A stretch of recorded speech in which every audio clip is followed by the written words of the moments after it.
good place. How happy have you been with that group? Extremely happy.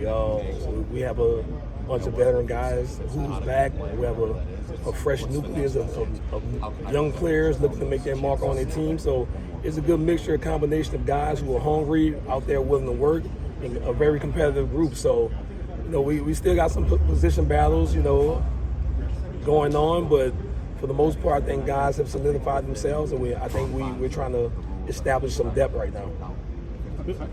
How impressed have you been with the consistency of AZ and Ventrell? Oh man, we just going into the off season, they knew that they had to step their roles up. I think both of those guys have approached it like pros. They come out every day, they work. They've been an example to the younger guys. They've made plays on the ball. It's just two veteran guys who handle themselves correctly the right way on and off the field, man. And it's paying dividends not only for our team, but for the young guys as well. Ventrell seems to have made a jump this fall from last year. What are you seeing in terms of his level of play?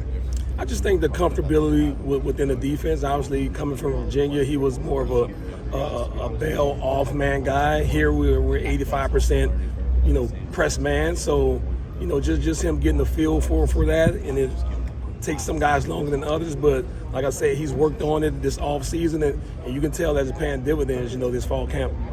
You got a lot of really talented young DBs. Do they have any patience about them, or are they pushing them to get out there? Hey man, that's the life of college football now. Guys want to get on the field, but at Florida State, you want to have a room where you have 15 guys who you feel comfortable with playing, and I think we're somewhat around that number of guys who I feel comfortable with that can go in the game and give us valuable production. So, like I said, man, this football game is an unforgiving game. So I always remind the guys that they're one play away. So always prepare like a starter. I think those guys have taken heed to that and been good this camp. Have any of those young guys exceeded your expectations? Well, the expectations has always been high for them. Ever since day one, those guys have shown that they're good football players. Obviously, some extenuating circumstances that's caused them to take a step back, but I think this camp, for the most part, they've been really good both on and off the field, man, and they're getting the extra studies in. They're learning from the older guys. Like I said, they're making plays each and every day. And, come August 24th, when the pressure's on, you throw into that fire. I got to have trust as a coach. We got to have trust as a staff that you're going to go in the game and do the right thing. So we're just getting to prepare for that moment. You had 3 guys go to the NFL in the secondary, 2 pretty high draft picks. Were you confident even back then that you guys wouldn't miss a beat, or have you gotten more confident as the year goes? I knew what we had coming back, especially when Ventrell decided to come back, and we have some great leadership in Shy Brown at the safety position, along with Kevin Knowles, who was thrust into a position that we weren't comfortable with last year. Now he's back at his normal position. He's been lights out during camp, and just that addition of Devontae Brown, Earl, and the younger guys taking that next step. I knew that we would have a good group. It was just a matter of putting it all together, defining roles for guys and just going out there and letting them play. How much fun has it been to see Kevin kind of come through the other side? Seems like he's playing with much more confidence again and making plays. Yeah, man, he's a mature guy. He made plays here when he was a true freshman. Had some injury issues last year. He was playing a position, unfamiliar to him. Now he's back in solid grounds. He's a very, very cerebral football player. He's a humble guy, and he makes plays on the ball. That's what we need in our secondary, and I think he'll bring that to that unit this year. Safety positions, how they fit with the corners. Can you talk a little bit about that? Yeah, man. Like I said, we have Shaheem Brown's coming back, who played over 900 snaps for us. Is a really, really key cog to our secondary, leader on his team. We got guys like Conrad Hussey who are looking to take that next step. Still a work in progress, but I think he's going to get there, eventually. Guys like KJ Kirkland and Ashlyn Barker, guys who, as a coach, I feel comfortable that they can go in the game and get the job done. And then when you add a guy like Devontae Brown, who has some meaningful snaps on his belt, started at corner, played a little safety. Now he's playing safety for us. A guy just bring that knowledge and experience to that secondary, only helps the group as a whole. Coach Norvell got real excited last week a couple times when a couple guys made plays where they weren't in great position. but still made plays on the ball. Like, is that a learned thing, or is that just competitiveness? Like, what's the key to Yeah, it's some of everything. Obviously, you're not going to be in the best position on 100% of the ball, so I always tell the guys how you adjust. You might not win at the line of scrimmage. What's your transition like? So we're just trying to get those guys to be grounded, man. Getting the snap from the sideline, being in the correct positions, and like I said, it's a work in progress. But we've made progress throughout camp.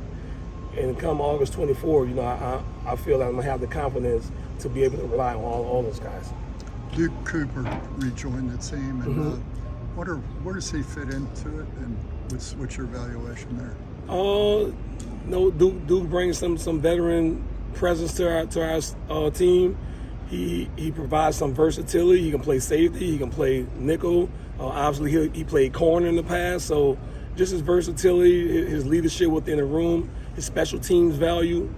He came into a situation where we had a loaded room, so he was kind of behind the eight ball trying to fight his way up, but he's put his head down. He's worked ever since he's gotten here, and I think as the season goes, man, it's a war of attrition. During this college football season, especially with the expanded playoffs. I think as the season goes on, he'll have a valuable role for this team.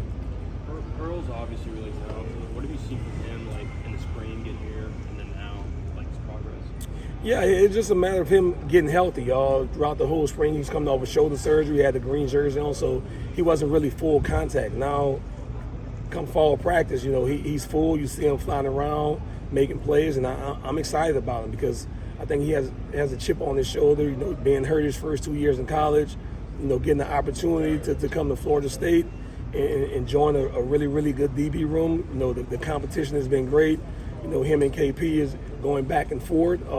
So he's gonna provide some valuable playing time for us, and I expect him to go out there and make plays for us. Coach Dugan's mentioned in an interview with us that Coach Norville has tried to create a culture between the offense, the receivers, and the defensive backs of kind of helping each other, and that Dugan says he has that with you as well. Can you talk a little bit about that? Yeah, man, we push each other every day. Every day in practice, we do releases with the receivers.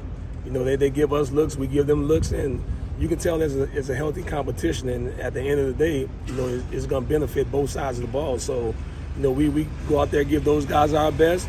A lot of teams don't play, press coverage like we do all the time. So just giving those guys a different look. So when they get in the game, it'll become easier for them because you've been against the best guys in practice. So, like I said, man, it's a healthy competition. Guys respect each other. We're not out there to try to hurt nobody, but at the same time, we're going to compete our tails off, to make a play. So those guys get along on and off the field, man. It's a good group between the receivers and DBs.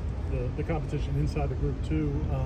Some of these position battles are obviously really tight. Do you think that 5 guys or 4 or 5 guys that start in game one necessarily would be the same guys throughout the season, or do you think that competition is going to go on? Like I said, man, as a DB coach, you have to keep guys ready.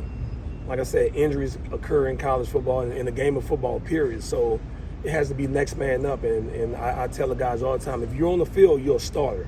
So I don't look at it as you're on the second team, third team. If I put you on the field, you have a responsibility to this team to go out and be your very best. So I think that's how the guys are approaching it, and it's so far so good. Coach, what have you seen on film from Georgia Tech, and how important is it to start that scout team work today? Oh, man, they have a really good group. They want to run the ball. They led the ACC in rushing last year, so that's their bread and butter. Their head coach is a former O-line coach, so you know how he feels. He wants to bludgeon the defense, run the ball, play action pass, take shots, and they have some really, really quick receivers out there, who can stretch the field. So, they have a good team, man. They have some good skill position guys. The quarterback's really good. He's a dual threat guy, so we got to be worried about him both running and throwing the ball. But I think our guys will be ready for the challenge. We get a good sense of it from our receivers and the speed that they present to us. So I think it'll be some carryover to the Georgia Tech game. Edwin Joseph's another talented young guy. What have you seen from him? Just continue to mature. Both on and off the field. I think people on the outside only see the on the field stuff, the football stuff, but it takes some guys longer to mature off the field. And I think he's hit that point where he's starting to trend up. He's been really good in practice. He's taking care of his body, making plays on the ball. Just some little nuances that we have to keep dealing with him to get him to that point. But I like his progression so far. Jabril Rawls. Yeah, Brill, he started off on fire. Got a concussion, so that kind of set him back. Now he's back out there, and that's a kid, man. He's a playmaker. He's a natural cover guy. He provides versatility because he can play both corner and nickel for us. We kind of cross-train him. And as the season goes on, man, I expect him to go out there and be a playmaker for us. All right, thank you, Thank Coach. you. All right.